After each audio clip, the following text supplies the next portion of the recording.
Hello everyone. Welcome to Confessions Jury, where people put themselves on the spot, waiting for your judgment. Sit comfortably and listen carefully, as you're about to hear today's cases. You hold the hammer and you apply the law. Let us have your verdict down in the comments section. As always, don't forget to subscribe and like the video. Let's head on to our first case. Case 1. Am I the bad person for putting my ex on speakerphone in front of my new wife when she calls? My ex and I separated 3 years ago, and I've just recently gotten married to my new wife. My ex and I have 2 kids together. We have almost 50-50 with me having Wednesday, Thursday, and every other Friday and Saturday night.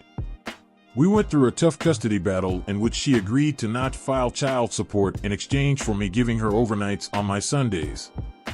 Because I wanted to settle things without going to a conference, I agreed. She immediately filed for support, and because she has 2 days more than me per month, I have to pay her child support of roughly $1,100 per month. I make $60,000 and she makes roughly $120,000. The problem here is that my ex is a habitual manipulator. She speaks to me nasty, she twists situations, she does things, but pretends my kids insist on it. For example, I think it's important that my older son do homework with me every other week. This is the way it's always been. I want to make sure I'm involved in his schoolwork, and I want him to know my house isn't just a fun house, but he needs to have responsibilities here. I have always been a super involved dad. This year she changed her tune and has been just doing his homework completely every Monday, so I don't have a chance to help during my days. I've had to ask 4 or 5 times now, but she just does it anyway. I know this is so she can frame it to the court that I don't help with homework. One time I took the kids to the farm and my younger son peed in his underwear a bit. He was 2, and so I took his underwear off and we drove home. My ex was waiting to pick them up and then complained to the court that I was dropping him off without underwear. There's always 2 sides to the story, but frankly I'm tired of sounding like a crazy person when I explain how she talks to me, and it's assumed I have a part in it or that it takes 2 to tango. For a while now, when she calls around my wife, I just put her on speakerphone so my wife can see the truth.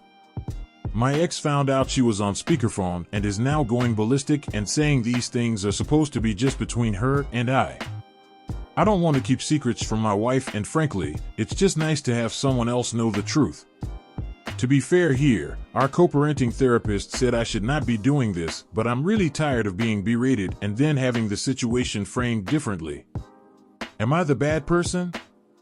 What do you guys think? Lay down your ruling in the comments section and let's move on to our next story. Case 2. Am I the bad person for threatening divorce as my husband gets sealed in the Mormon temple with his family? I, 29F, I have been married to my husband Jake, 31M, for 4 years. We have 2 children together, 3F and 1M. Neither my husband nor I are religious in any capacity. My MIL recently met and got engaged to her fiancé Bill, who is Mormon. I'm not 100% sure that what I'm about to say is completely accurate, but this is how my husband explains it. He says that as a Mormon, his future stepfather has to get married in the temple, but non-Mormons can't get married in the temple. So my MIL has had to convert to Mormonism. According to my husband, there is a tradition where Mormon families get sealed in the church. It's a ceremony in which your family is bonded together in the afterlife. I'm sure I'm explaining it poorly. My MIL wants this done because her fiancé isn't my husband and his siblings' bio father, and they weren't already married and sealed in the church. When they were born, they'd have to perform a separate ceremony for my MIL's adult children and their families. I'm not religious, but I'm not against religion, and while I wasn't a super big fan of the idea, I was willing to do it.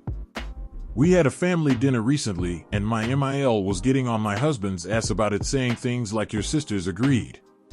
I don't want you and my grandbabies to be separated from me in heaven." After the dinner, my husband formally approached me about the idea. It had only been mentioned in passing, and we'd never discussed it in detail. How his mom wanted him and our children sealed in the temple with her, and how important it was to her. I was confused and asked what about me, and he said that since I'm married into the family, I'm not her family and don't need to be sealed with her. He was telling me about how it's only a ceremony and it doesn't actually mean anything because we don't follow the beliefs, but I'm still hurt. No, I don't believe it's real. I don't believe that I'm going to be separated from my husband and children in the afterlife. But it's the principle of the situation. My SIL's husbands were included and they married into the family. My MIL and I haven't always gotten along very good, but excluding me from the afterlife while assuring MY husband and MY kids would be with her, but not me. Plus the fact that my husband is going along with the blatant exclusion of me is incredibly hurtful. I know he doesn't believe we'll be separated in the afterlife, but the fact that he's willing to allow my MIL to believe we will be just to appease her is so disrespectful. It's not real to me, but it is to my MIL. And my husband is enabling her diabolical plan to separate us in the afterlife. I told my husband that if he goes along with her request, it will mean divorce. I'm not even sure if kids can be sealed without both parents, but at this point, I'm seriously reconsidering our relationship anyways. I feel more disrespected than I have ever felt in my life, and my husband caused it. That's ridiculous. My friends and family think I'm being ridiculous because if I don't believe it's real, what's the actual harm? And nobody seems to understand that I'm upset about the principle of it. I'm upset over the fact that he's enabling this behavior and not the fact that we'd be separated in the afterlife. He's enabled her crazy behaviors before, but it's never come close to this level. Am I the bad person?